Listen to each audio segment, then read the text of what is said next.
Hey guys, Spamwades here. Welcome to another vlog. First vlog of 2022 with footage from 2021. Yeah, this is one of my extra footage that I had left because I was really thinking of what to post for the next couple weeks in December. Let alone, I just decided to do a couple update vlogs on Christmas and stuff. So I was trying to figure out, like, where am I gonna fit this thing in here? Yeah, well, okay. So yeah, for this one, I was out with friends. One of my friends who used to live here in California moved to New Jersey to meet with a boyfriend, and now their fiancés. They're now an official couple. I don't know. I'm trying to figure out not really newlyweds, and I haven't get there yet. But they are like in the process of getting the wedding and everything here soon. So in the meantime, they were visiting, and they wanted to visit San Francisco. And I guess the fiance wants to also go to Alcatraz. Hence why we're on a boat to Alcatraz. And hence why we're here in Alcatraz. So just with that, I would say this now. It's my first time being here in Alcatraz. I've never been to Alcatraz before. I've always wanted to go. I remember, I can think the first time I've been to San Francisco, which is like 15 years ago. I've always wanted to go to Alcatraz, but it's just so expensive, at least in terms of between me and my parents, to go here. And it really is. It's like, I think $40 a person to board the boat. Luckily, going around Alcatraz is free, surprisingly, because it's a national historical site. So this is actually protected by the U.S. government, like many of the national parks I've been to, like Yellowstone and the one up in Redding, which I already forgot the name. It's a national historical site, so this is actually preserved by the U.S. government. It's just a matter of getting to the island. It just cost a little bit of money, which was $40, but they were willing to cover it to just explore the thing, and well, we explored. But yeah, it's like my first time being here. It was very interesting to visit this place, what used to be a prison, and finally being inside the prison. I kind of wish I recorded more for this, but I wasn't so sure. I didn't really expect to create a vlog for this, yet I did. And what you're going to expect here in the next 2 minutes, it's going to be like a long excerpt of like one cool thing, which happens like round the clock, basically. But it's very interesting just exploring the prison, exploring the cells, the jail cells, the inmates, the famous inmates that are there, like Al Capone. I can't remember him now. It's been a month, but just exploring this place. It's very eerie, but it's very cool at the same time. Also surprised that there was still quite a bit of guests going around. But it was really fun to learn the history of Alcatraz, just going around this place. For those who wants to know, there's actually a free tour that you can download on your phone, or you're given an audio thing. You could just listen to it as you walk by. But the one cool thing that happens around the time it's going to happen here in a few seconds, which is the opening and the closing of the gates. So I'm just going to let this run now. This was modern federal prison. They came in and streamlined the doors to make them safe, efficient, and controlled. Just like a stick-shift car. You have floor on the floor, instead of floor on the floor, it's fixed in the wall. So the way that it works is simple. You have three basic levers in here. Each of the moving pieces is kind of a gold or a bronze color. The first one on this side here is a door selector, just like a gear shifter in your car. Instead of 1 through 4 on reverse, you have 1 through 13. It operates the doors on this lower left side of Broadway here. Where he is, there's a box up above, and there's another box up above that. So to do all 140 some cells on Broadway, you have 12 boxes. You need to have at least 16, 18 guards to be able to control all 140 inmates. But this is safe because he's standing not in front of the inmates, but at the end. It's efficient because we can control any combination of doors from these boxes or all the doors. And it is controlling because there's no locks to pick, and they have no way of getting in and out the doors unless the inmates are let out. So, kind of go over it really quick, and then we'll do it together. Maybe do some tandem doors. Okay. So what we're going to essentially do is, let's say I want to open up door number 1. Door number 1 is right here on the corner. Okay. So I first unlock the mechanism by pulling on the clutch. You heard it click. And then I'm going to pull up and down on this mechanism here. You'll see there's a little arrow that goes up and down on the numbers. I'm going to put the arrow on door number 1. Now that I've selected door number 1, you see this spins this cam. When I did it on door number 1, a notch on the cam lines up with the door. I pull the clutch. This clutch is called a Johnson bar, just like what's on the cable car in San Francisco that grabs the cable in there. I pull this clutch, it pops a pin above door number 1. But as soon as I pop that pin, I need to make the door move. That's when I pull the hammer. So it's just like shifting gears in your car, clutching the gears, and then stepping on the gas to make the car move. Same thing. So when I pull the hammer, you can see this bar going in and out. On the downswing, nothing. But on the upswing, take door number 1. Now door number 1 was sticking the other day, so let's try door number 2.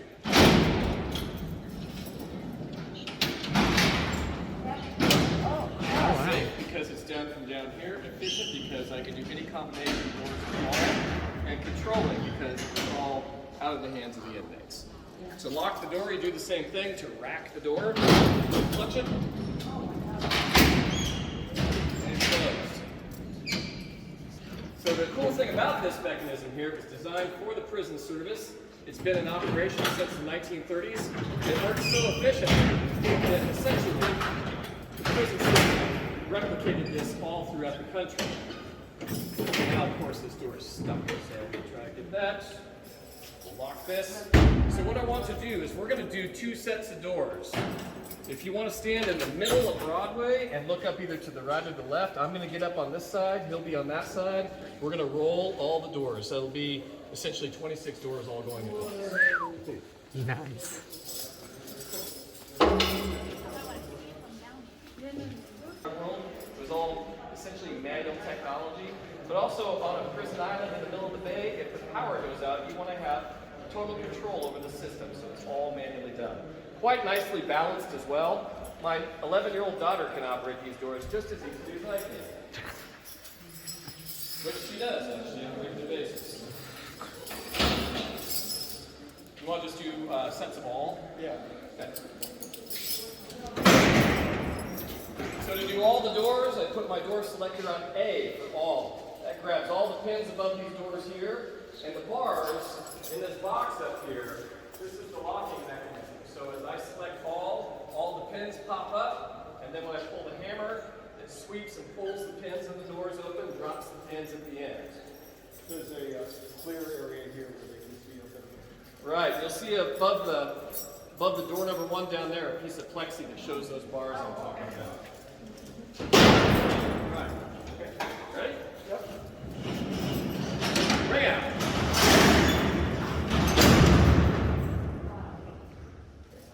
Isn't that a great sound? I was thinking about building these things at home for my kids. Now, I'm just kind of curious. How do you know that this door is open, besides the fact that it is open? The red. You see the red. So the red signifies to the officer at the end visually what doors are open, but it also signifies more importantly to the officer up there where to aim his rifle. Safe, because the officers are down here. Efficient, because you can do any combination or multiple doors at once, and ultimately controlling. It's all about regulation out here versus freedom. So just as easy as you can open up all the doors, you can close them all as well. Just re-clutch on letter A, and rack it.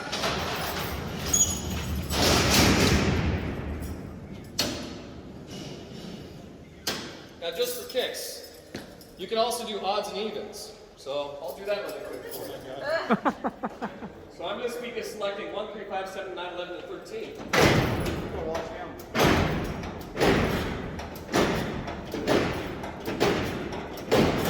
Okay, so I've only selected the odd number doors, all the even numbers stay closed.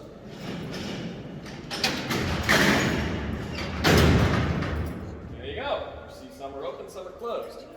Now, to save myself time, instead of selecting all the even numbers to open them, I can put it on letter A now.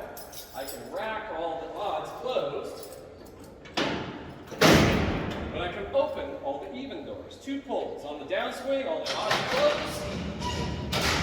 The upswing, all the evens open. Pretty ingenious, don't you agree? This is the grandfather of most prison doors around the country, if not around the world.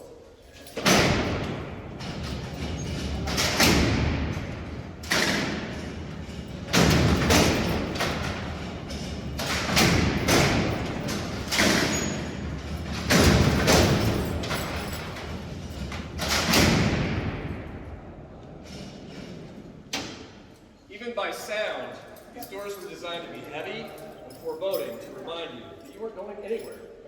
That's why those 3 inmates decided to dig out the back. It was their choice. Also, the first 4 years, they had a rule of silence in the cell house. Very true. First 4 years, silence in the cell house 24 hours a day. And these doors would open and close on an average of 12 times a day to take inmates from their work assignments to chow hall to wherever they're going. So this became something that you could almost set your watch by. It was a routine. It was mundane. It was intimidating. Strangely enough, although it was intimidating in the early years, after you're here for a while, you get used to it. And by the end of the time you're doing time on Alcatraz, inmates would quite often say it was rather comforting to hear these doors clanging in front of them at the end of the day, lights out. They would say it was almost kind of similar to being tucked in bed by mom and dad. Except for mom and dad is not a blanket to kiss, but are these doors, because these doors signify safety. If you survive another day, you are locked by yourself. No danger for the next 12 hours. Well, the beds on some of the cells, you'll see them mocked up later in your audio tour, but they were parallel on the empty side of the wall. You'll see a set of table and bench on the other side. But it was a cramped space. There wasn't a whole lot of accommodations down there. Still better than a hotel you might be staying at in San Francisco, though. So yeah, I didn't expect this to be 8 minutes long, but it was 8 minutes long, and now I gotta kind of wrap up the video, even though I got 4 minutes left of this thing. But yeah, it was just fun to explore, and I realized how great the views are at Alcatraz. So if you are very lucky on a clear day like this December day that I went, oh my god, I never thought it would be ever this clear in San Francisco. You get to see the Golden Gate, you get to see the Bay Bridge, they have some fantastic views of the city skyline right there. It looks beautiful, it looks gorgeous. And just walking around the property, walking around the island is actually not too bad. It's pretty accessible. You could probably explore that whole island in like about 1 or 2 hours, including the prison itself. You just got to be prepared to start walking up hills because it's just like San Francisco was built upwards. Well, for a prison, it makes sense because you don't want your inmates to escape easily to the waters, even though it's always been a tricky thing for inmates to escape in general. It's always fun to also learn about that too. It's really cool. Like, I really want to go back here again. Probably do maybe a proper vlog, but at the same time, it was very fun to just experience this, not only for myself but also with friends, to see a lot of history really and a lot of cool backgrounds, scenic like landscapes and whatnot. Surprisingly, it just looks really cool, and it is definitely a historical landmark. So if you ever find yourself visiting this place, or want to visit this place, there is I think it's Pier 31, I think, or Pier 33, where the ferries for the Alcatraz Island actually starts. It's $40. You can pay it online, and then you just board the boat. The ferry runs every 2 hours, I think, at the moment. And then you get to stay as long as you want until up to the last ferry, which is like at 4. We left a little bit early at 3 because we had to do other things. We're planning to just do many other things after this day. But yeah, exploring the whole island, you could probably do it in 2 hours, which is really nice. You just got to be prepared to walk around and have some comfortable shoes because it's quite hilly. It's not the most... It's well preserved, but...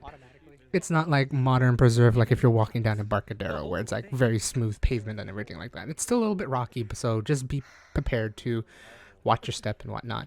But yeah, like really, even this little walkway, this gravel path that circumnavigates the whole island is really cool. Yeah, I really do want to visit it here again. Probably, hopefully, with other people, maybe with with family. I actually do want to bring family here one day. It was really cool to visit. Definitely worth the 2 hours. 2-3 hours to just tour around the whole island. And basically, you could just do this as your own self-guided tour. You just have to board on the ferry and then just go. And then go around, view everything, listen to the thing. There's a seagull because someone is actually recording a seagull. So I did that too. But, you know, it's a really fun self-guided tour of the whole island. It's really cool. So if you ever find yourself there, just, board that boat and whatnot. This was more of a little bit of a haphazard vlog because I realized of how much,